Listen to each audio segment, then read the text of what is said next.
गृहस्थ में जाता है धर्म अर्थ काम और मोक्ष की प्राप्ति के लिए। 7 क्या होता है? सप्तपदी होता है। पद का मतलब भी फेरा ही होता है, इसलिए उसको फेरे। तो सप्तपदी की क्रिया अलग क्रिया होती है, फेरे क्रिया अलग होती है। और 3 फेरे में पुरुष आगे होता है, कहता है धर्म अर्थ काम इन चीजों के लिए मैं तुम्हें लेकर के चल रहा हूँ। तो चौथा जो होता है मोक्ष, कहते हैं ना जब गृहस्थी में जब सब जिम्मेदारियों से मुक्त हो जाए तो कहते हैं वन में चले जाना चाहिए। तो होता है कि कई बार पतिदेव चले जाते हैं, पत्नी कहती है मैं तो अपने पोते खिलाऊंगी और मैं तो नहीं जाने वाली हूँ। तो फिर वो इसमें पत्नी कह रही है आगे बढ़ करके कि नहीं, मैंने जन्मों के लिए आपका साथ निभाया, तो आप जहां पर भी जाएंगे, जैसे माता सीता गई थी, जहां पर भी जाएंगे हम दोनों मिलकर के साथ में जाएंगे। तो अंतिम पग में मोक्ष के लिए आगे बिल्कुल आगे बढ़ करके पत्नी कहती है कि आपसे आगे चलूंगी मैं और मैं आपको मोक्ष के लिए लेकर के चलूंगी। इसलिए 4 फेरे इस तरह से होते हैं। अगली जो क्रिया है वो सप्तपदी की क्रिया होती है। 7 पग मिलकर के आपको 7 चीजों की प्रार्थना करनी है। आप अपने स्थान पर आ जाइए। कहीं पर जाना है तो कैसे जाना है? तो कैसे जाएंगे?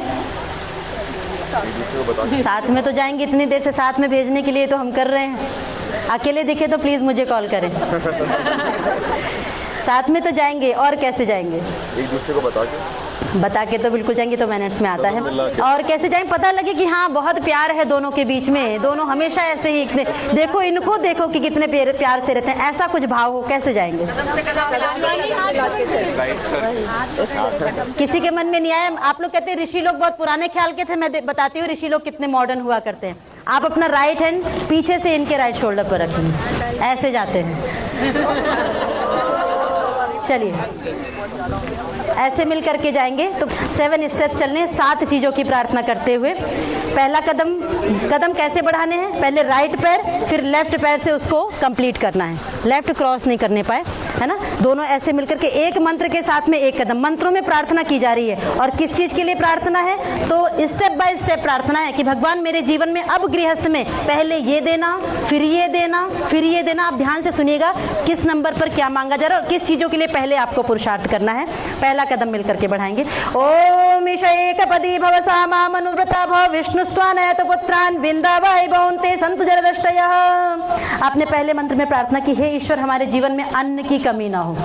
अन्न चाहिए ना, इतना देना कि हम भी अच्छे से उपभोग कर सके और मेरे द्वार पर कोई मांगने के लिए याचक आए तो मैं उसको भी दे सकूं। हे ईश्वर मैं देने वाला बनूं, ऐसा आपने प्रार्थना की। सेकंड स्टेप, ओम ऊर्जेधिपति भव सामा मनुव्रता भव विष्णुस्त्वानयत पुत्रान विंदावाय भवन्ते संतु जरदष्टयः।